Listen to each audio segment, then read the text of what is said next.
Now, it may not seem like it, but it's actually there's actually a fine art to writing a good title. But to get you there, we need to understand the three core principles that will underline your title. We have utilizing relevant keywords, reflecting the content of your article, and enticing the reader. I've spoken about this in another video, but I feel more depth is necessary.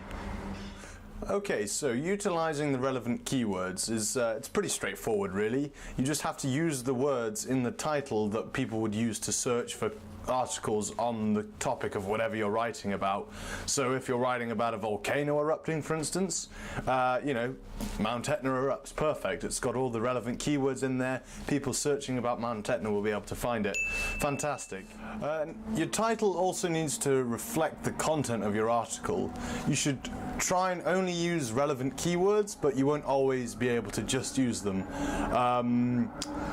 Because you need to give more than the topic, you need to give the sort of the gist of it, the angle at which you're approaching the topic. And this helps readers understand what the article is about, and then they'll make a more informed decision whether or not they'll click it or not. So it's pretty straightforward. Now it's the third point where things get a bit trickier, enticing the reader to click your article. Now I don't want you to start thinking about your audience before you write your article, or you know, trying to come up with clickbait sort of, you know, mysterious sort of headlines.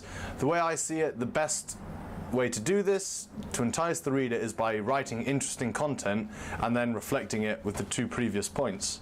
Smart condom, anyone? This title certainly grabbed my attention. I had no idea these devices existed, and it's a very efficient title. It's got all the relevant keywords in there, not many other words as well, and the question posed implies a kind of introductory explanation to the device, so it was certainly an interesting headline for me.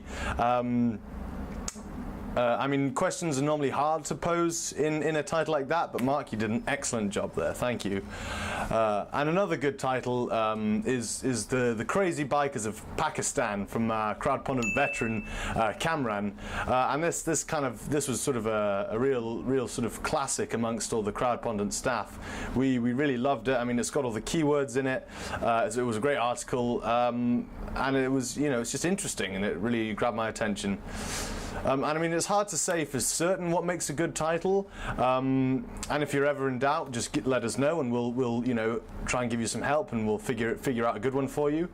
But I mean, overall, it's just try and stick to those three principles and you'll be doing okay. So utilize relevant keywords, reflect the content of your article, that's the angle, not just the topic, and then entice the reader. Remember, those are what your title have to do, and you know, if you stick to that, you'll probably be doing okay.